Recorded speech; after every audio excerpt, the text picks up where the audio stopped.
Alright, thought I'd give you guys a quick video on what's going on with the F-150. So I'm a little discouraged, a little disappointed, a little angry, but you wanna know what? It was my fault for not following through with my gut feeling, but that's okay.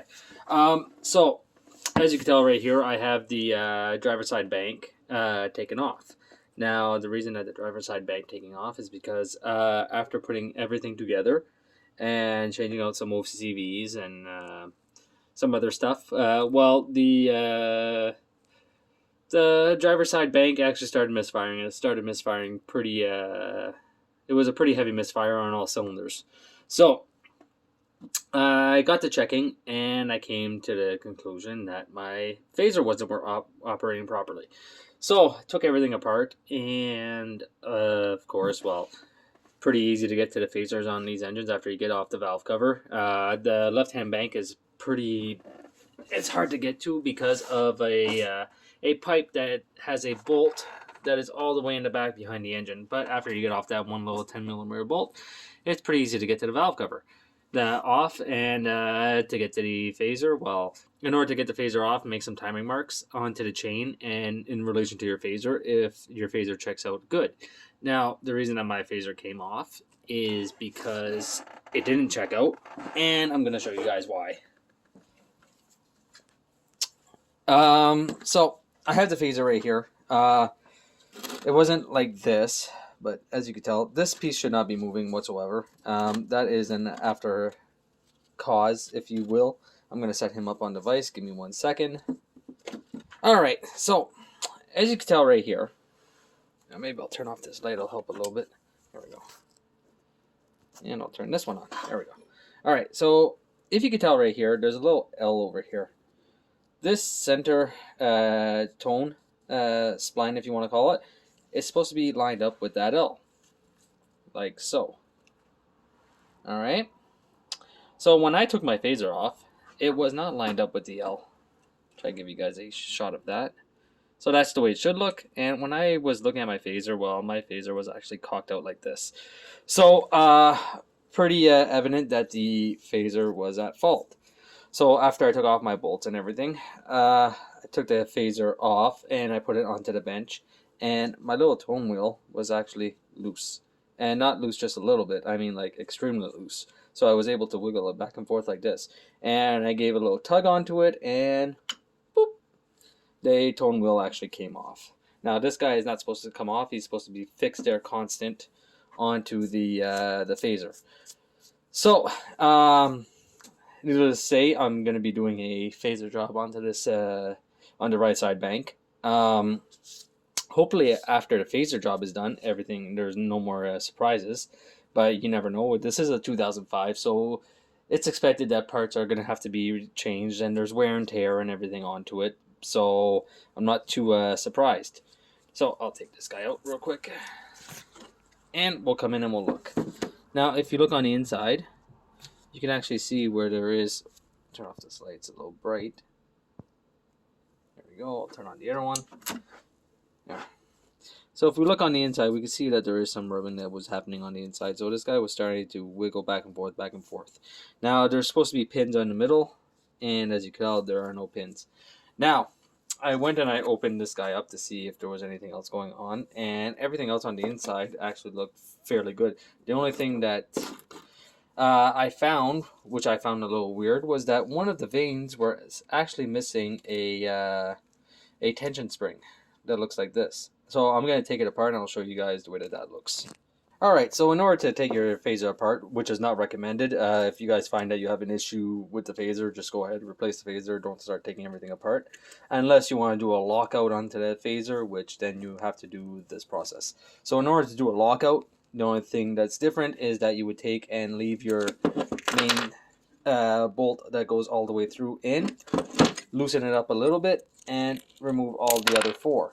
And that way you are able to twist the top, or the cap if you want to call it, out of the way. Now when you go to take this guy off, be careful because there is a little spring, and that little spring has a little tab that has to stay there in order to push up and down onto a lock and release mechanism that's on the inside.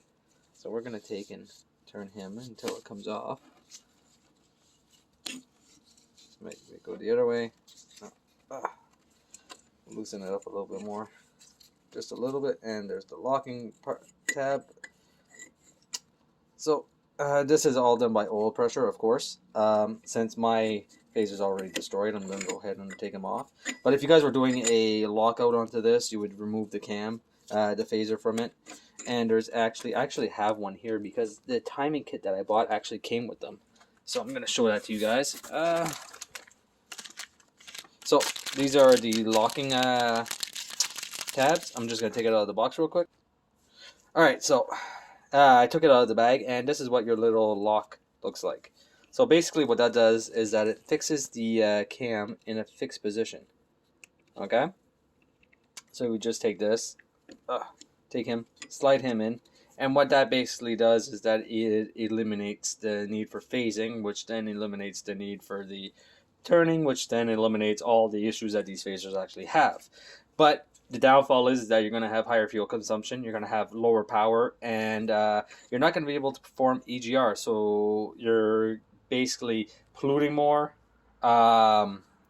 getting worse gas mileage, and no power. So why you would actually do this? It's just a quick fix in order to not replace the whole phaser assembly. So, but that's just my take onto it. Some people do it and they are allowed. It is their vehicle. So on the inside of this, how this works, that's what I was getting to. Start rambling. Let's see if we can get this guy out. If not, well, we'll take it all apart. We'll turn this one and we'll push him out. All right, there we go. All right. So this is your center portion of your phaser. So this basically holds your vanes. Now onto this, if you can see, those little holes are the oil passages for your VCT or OCV, as we call it at Kia. Ford calls them VCTs, which is variable cam timing solenoids. We call them OCVs, oil control valves at Kia, but typically this function is the exact same. You have a power with a controlled PWM ground that comes in, and it takes and it varies the oil flow that comes into your phaser. Now, the way that this one works is just like any other phaser, basically. So you're going to see onto here that your vane, let me take this back out for a second. Here we go. So you see how on your vane you have a hole on the top, a hole on the bottom. So one is going to be for advancing and one is going to be for retarding. So, and the spring of the tone on this one actually helps with bringing it back to base timing when you're at idle. So basically this guy just sits in here, comes here like this. Then you have your little vane with a tension spring, this little guy right here, okay, that sits inside of here, this area, the notched area, and it creates a constant tension onto the vane to make sure that it doesn't flop around back and forth and you don't lose any oil pressure. Now, what ends up happening is that you could get wear on the sides and you could have oil pressure that starts to leak out, which then would give you a phaser that just starts to turn when it's not supposed to. So it might come back to base timing. So this is supposed to be pretty flush onto the with very minimal space in between. So when your CVT or your OCV or VCT, starts to actuate, it takes and you start to press on the gas. What ends up happening is that this little guy comes forward, and it comes forward by the oil pressure that is in the little hole that we see on the inside. So your VCT starts to actuate. You have a hole that's on the inside. Let's see if we can see them. That guy. So that guy fills up with oil, and what ends up happening, it starts to push your vanes this way. Now, each vane has the same thing. So you'll have one for advance and one for retard. So that's the way that the your phaser actually operates. And all phasers operate in pretty much the exact same fashion. So this really wasn't supposed to be a video on phaser operation, but since I started talking about it, I thought I might as well finish it while I'm here.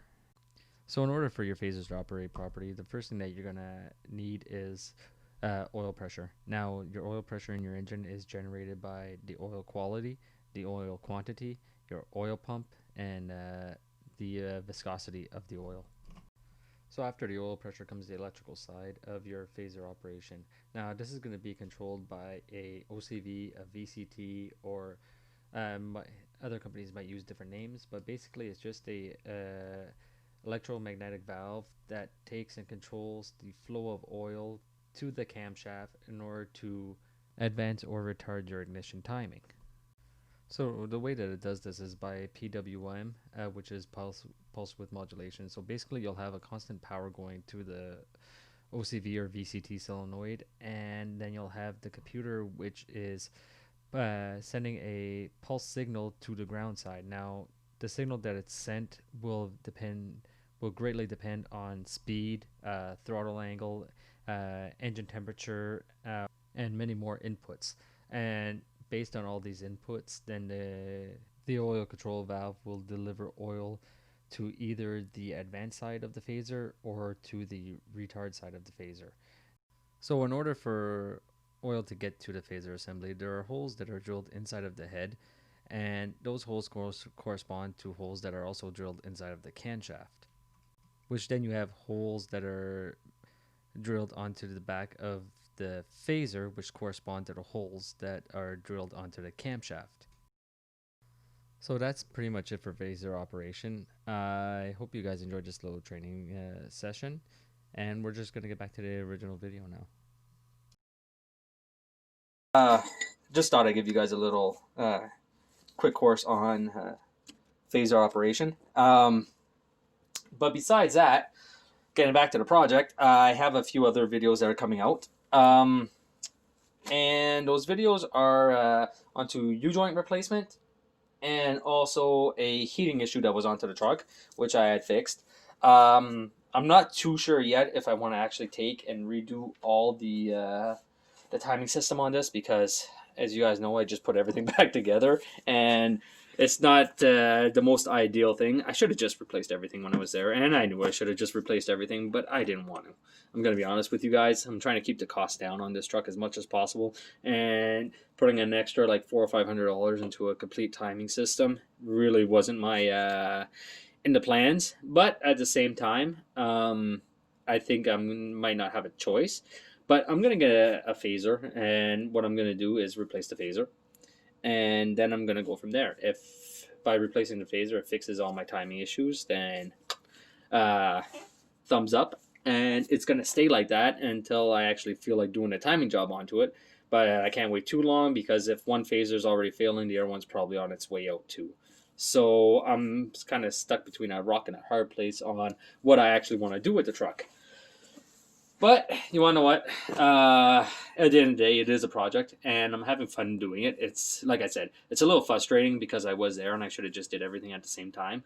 But I'm going to go ahead and continue working on the truck, and I'll post videos of some of the repairs that are going to be done. I'm actually going to be taking and doing also the spark plugs. I'm hoping that none of them break inside the head, because I really don't feel like spending 2 hours, 3 hours on removing spark plugs. But at the same time, you never know what is actually going to happen, because this is, like I said, this is a 2005, and from what I can tell, the previous owner just did not care about the truck. He just let it go and let it go and let it go. And guess what? I'm the one that got caught with everything. The rear shocks are also replaced. The rear brake system is all brand new onto the truck. As I mentioned before, the previous owner removed all the shoe system, so I took and replaced all that. The front brakes, I haven't touched yet. I wanted to get it into my carport first before I actually took and start to rip stuff apart. All the lug nuts are going to get replaced onto it, because the previous owner took and he put tuner locks on 2-3 wheels and kept the OEM lugs onto the front. So I'm going to be replacing all those. The manifold had been replaced by me. And after that, well, there was all the body work that was done. So I'm nearing the end on the project, but at the same time, I'm not there yet. So I'm hoping that before spring that everything gets done onto the truck. Hoping. But you never know. Another item that was replaced was also the tensioner, and I actually put a new water pump onto onto the vehicle also. It has a new thermostat. And like I said, I'm trying to keep costs down, but at the same time, put what it needs. And I just felt that with the age of the truck, I don't know when these items were replaced, so I decided to replace them just out of good measure, because I don't want to be driving this truck and the truck actually take and break on me as I'm driving on the road.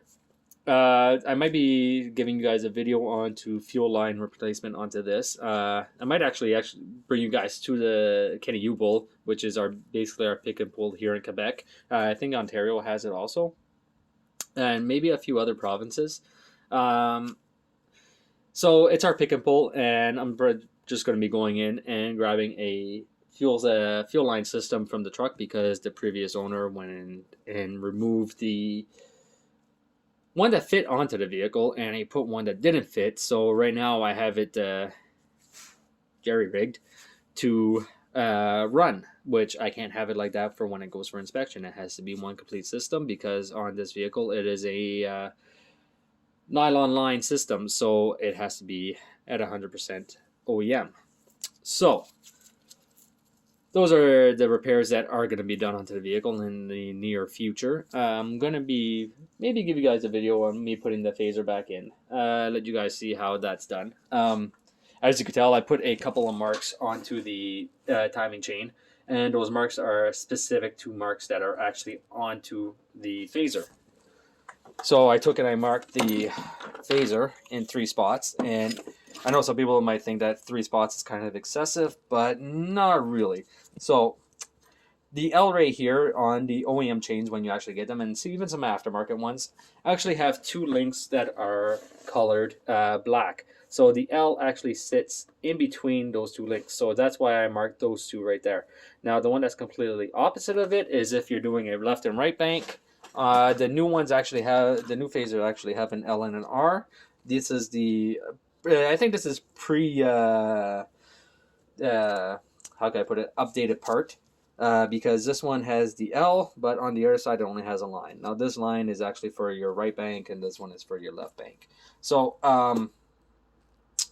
yeah, and then I just put an extra one there just to make sure that I have a perfect lineup when I go to put it back in, and it gives me something to follow when I get a new phaser, because the new phaser is going to have an L and an R. So after that, I went and I also measured my cam. So I put a line onto this side, onto my cam cap, and then I have one onto a cam lobe. Now, the reason that I have it onto a cam lobe, if anybody's wondering, is because if the engine takes and the cam takes and it gets a little bit of pressure onto it, and it starts to either cocks left or right, well, at least I'll have a good indication on which way it went, so that way I can bring it back without having to say, oh no, I have to rip apart everything in order to retime this engine. Another item that was replaced, I actually broke the tip off of the fuel pressure sensor, which that was my mistake, but I had to end up replacing that. So I'm into this rebuild so far, probably about $1,200, maybe $1,300 so far, with everything that I have been doing. It's starting to get a little expensive, but you want to know what? I love trucks, so it makes it worth it for me, and I like working on vehicles. So that's it for this video. It's kind of a little bit of a rant, a little bit of a small training video, and so that's it. I hope you guys enjoy it, and I will see you guys next time.